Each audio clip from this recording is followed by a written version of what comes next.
moingo kamoro. Ing'eyo ni katiba en temo riwo paro mar oganda. Ni wan kaka jo Kenya wadwaro ni wadak kama. Ni right mar ja Kenya mar ng'ata ng'ata nyaka bed gi ratiro mar wuoyo.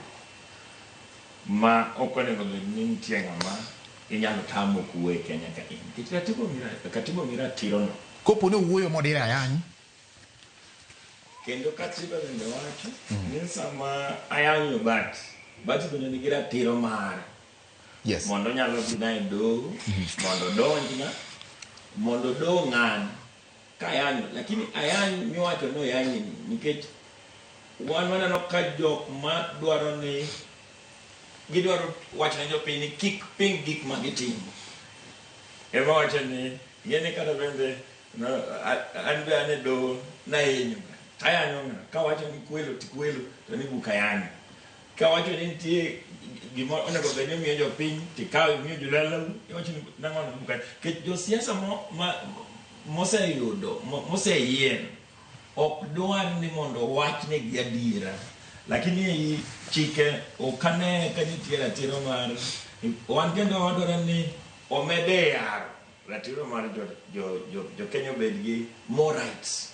Especially sani pod ing'eyo ni kata kirango constitution 2010 nitie ratiro moko momiwa, lakini kirango penal code tuma police tiyo gi machon cha. Kech pod sani no kata the other day nyoro nanano the nurses ne oding'anyo.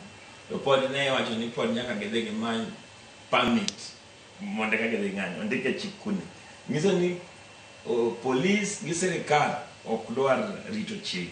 Koro wacho ni ei Kenya ka chik mar 2010 omiyowa our rights as the Kenyan people.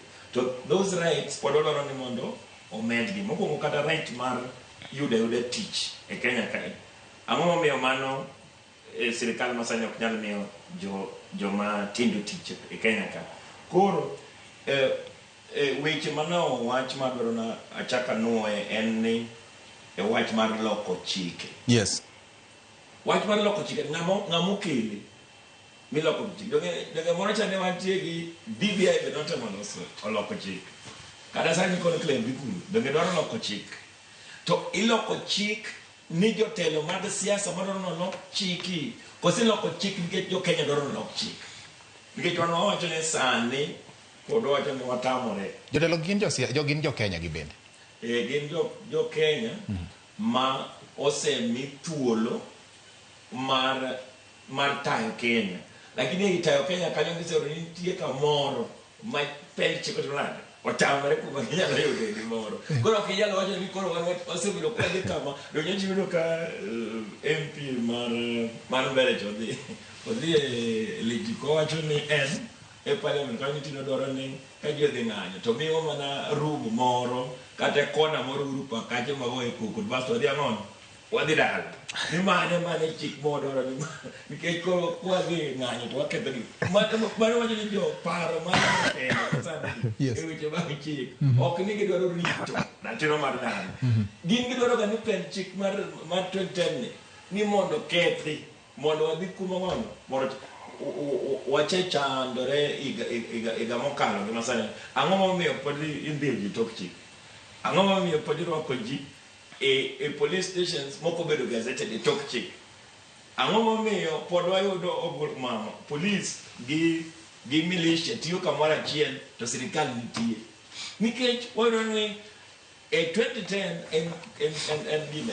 en katiba maber. Wan ok wadwa ni pod oloke sani. In fact kendo mano waywa piny kabisa. Kendo wacho ni ng'ama dwaro mulo chike ko wan be wan gi gima dwaro noloke chik kanyo. For example, anyalo wacho ni kata nitie some devolve like land is a main issue kanyo. Kirango weche